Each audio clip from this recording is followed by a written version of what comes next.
indépendance et construction de nouveaux États. Gandhi est aujourd'hui reconnu comme le père de la nation en Inde et son anniversaire est jour de fête nationale. Et ce jour est même déclaré Journée internationale de la non-violence par l'ONU en 2007.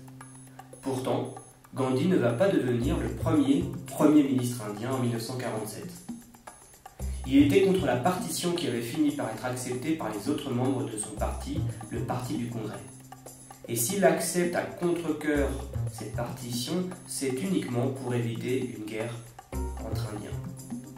En janvier 1948, il est assassiné par un nationaliste hindou qui le tenait pour responsable de la partition.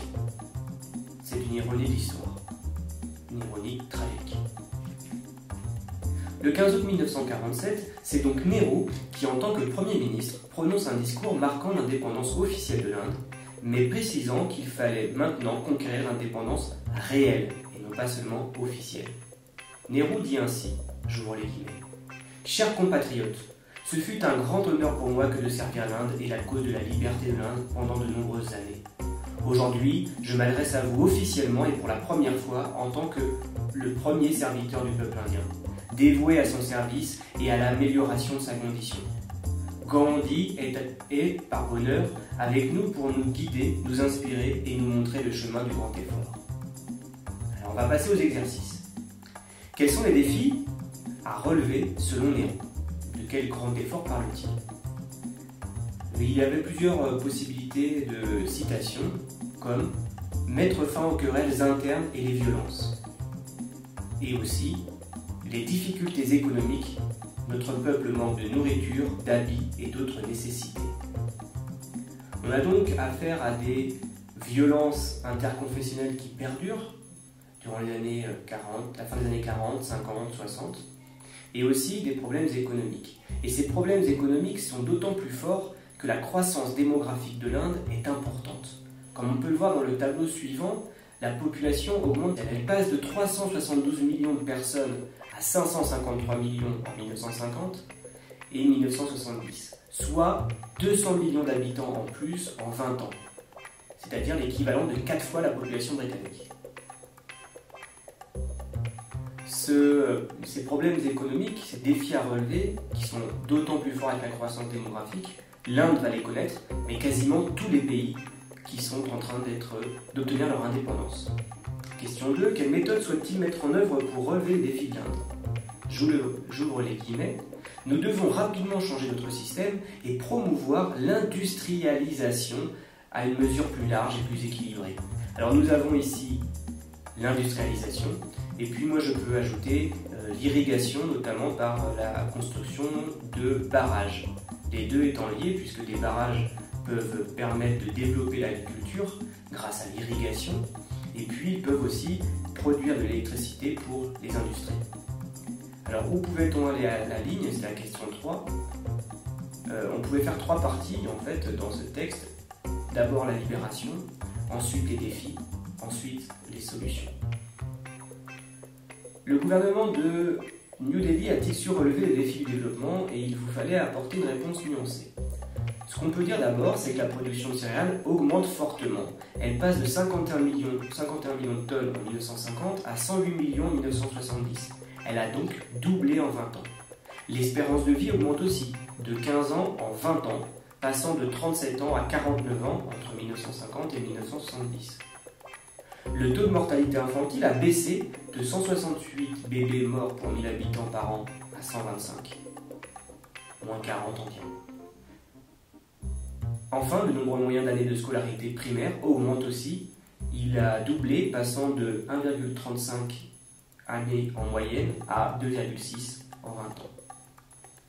Néanmoins, le gouvernement n'est tout de même pas parvenu à rattraper le modèle de son ancienne métropole, le Royaume-Uni, où l'espérance de vie est de 71 ans en 1970 et le taux de mortalité infantile de 23 pour 1000, c'est-à-dire 5 fois moins.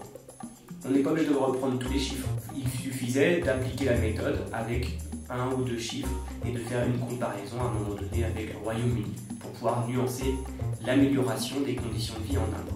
Car en effet, l'Inde connaît une situation sociale et économique difficile, alors due en grande partie à la colonisation.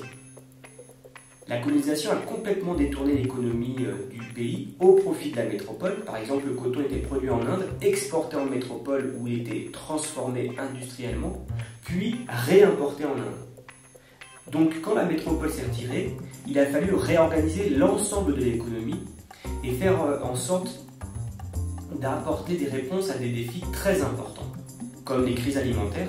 Il y a eu des famines encore dans les années 50-60 en Inde, et ce alors que la population de l'Inde était en forte croissance. On avait plus de 5 enfants par femme à l'époque. Et pour terminer, dernier défi, dernière difficulté qui se rajoutait aux précédentes, il y avait des millions de réfugiés qui venaient du Pakistan, qu'il fallait également nourrir. Alors presque tous les nouveaux États connaissent ces mêmes défis à relever: réorganiser l'économie, qui auparavant était entièrement soumise à celle de la métropole, et développer le pays tout en prenant en compte cette croissance démographique très forte. Pour relever ces défis, certains pays utilisent une voie de développement capitaliste, comme le Sénégal qui copie le modèle français. D'autres vont prendre une voie socialiste, comme le Nord-Vietnam.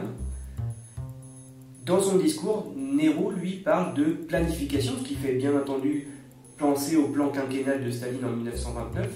Mais si le gouvernement planifie, ce n'est pas pour collectiviser l'économie, mais pour la moderniser et l'orienter. En fait, Nehru cherche une voie de développement intermédiaire entre le capitalisme et le communisme. Nous passons maintenant à la trace écrite. Grand 2, le défi du développement à relever pour être vraiment décolonisé. La plupart des États nouvellement indépendants sont décrits comme sous-développés par l'ONU.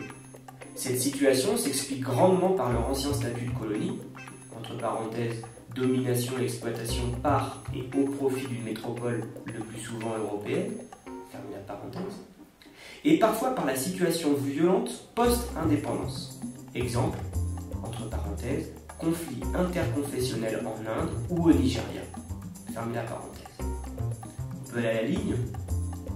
Pour être vraiment décolonisé, il faut relever de nombreux défis, d'autant plus importants que la croissance démographique est forte. Entre parenthèses, exemple, 5 enfants par femme en Inde. Certains États nouveaux choisissent une voie de développement capitaliste, exemple le Sénégal, virgule, d'autres socialistes, exemple Nord-Vietnam, virgule. Certains cherchent une voie intermédiaire, exemple Inde. Ainsi, pour Nehru, l'État doit jouer un rôle stratégique dans la lutte contre la pauvreté et il doit intervenir pour moderniser l'économie du pays. Mais celui-ci ne devient pas communiste non plus. Exemple, entre parenthèses, la révolution verte qui va être développée en Inde, en Égypte, en Indonésie, avec un rôle important de l'État pour la construction de barrages, et notamment, mais les petits paysans restent des petits paysans propriétaires.